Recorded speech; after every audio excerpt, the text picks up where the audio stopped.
کشمیر میں بین الاقوامی سطح کی G20 سمٹ مئی کے آخری ہفتے میں منعقد ہو رہی ہے، جس کے لیے انتظامیہ نے تمام طرح کی تیاریاں کی ہیں۔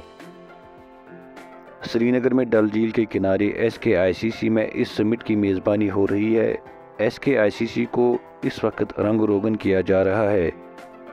سیکیورٹی کے پیش نظر SKICC کو عام لوگوں کے لیے بند کیا گیا ہے اور متعلقہ افسران کے بغیر اس کے اندر کسی کو جانے کی اجازت نہیں ہے۔ متعلقہ افسران ہر روز اس سینٹر میں تیاریوں کا جائزہ لے رہے ہیں۔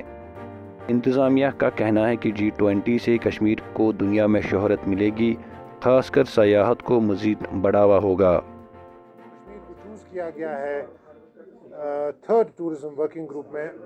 یہ اپنے آپ میں ہمارے لیے بہت فخر کی چیز ہے، یہ اپنے آپ میں ہمارے لیے ایک بہت میجر اچیومنٹ ہے، اور یہ اپرچونٹی ہے ہم سب کے لیے جموں کشمیر کو پروجیکٹ کرنے کی، پروموٹ کرنے کی، and as a global tourism destination پوری دنیا کے سامنے رکھنے کی۔ تاہم شعبہ سیاحت سے جڑے افراد یہ خدشہ ظاہر کر رہے ہیں کہ کہیں سیکیورٹی کے پیش نظر G20 کے دوران بلواڈ روڈ کو بند نہ کیا جائے، جس سے سیاحوں کو مشکلات کا سامنا ہوگا۔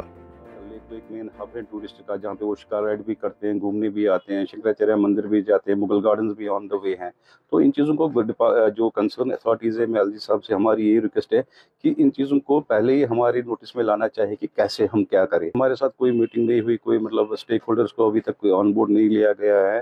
تو ہم امید کرتے ہیں کہ یہ سمٹ ہونے سے پہلے جتنا جلدی ہو سکے کہ ہمیں بھی پتہ چلے کہ کیا کرنا ہے ہمیں، مطلب جو ہماری کلائنٹس یہاں پہ آ رہے ہیں، ود ان دا کنٹری آ رہے ہیں، فارنرز بھی آ رہے ہیں، تو ان کو بھی ہم ابھی ان سے مطلب ان ٹچ ہیں، تو وہ ہم سے پوچھ رہے ہیں کہ اگر ہم جائیں گے گنڈولا بند رہے گا، کسی کوئی کہہ رہا ہے کہ گلمرگ کے ہوٹل بند رہیں گے، کوئی کہتا ہے بلواڈ روڈ بالکل بند ہوگا۔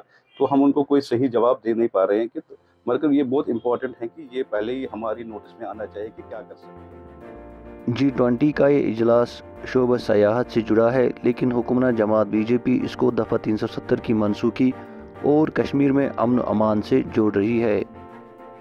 ATV بھارت کے لیے سری نگر سے میر فرحت کی رپورٹ۔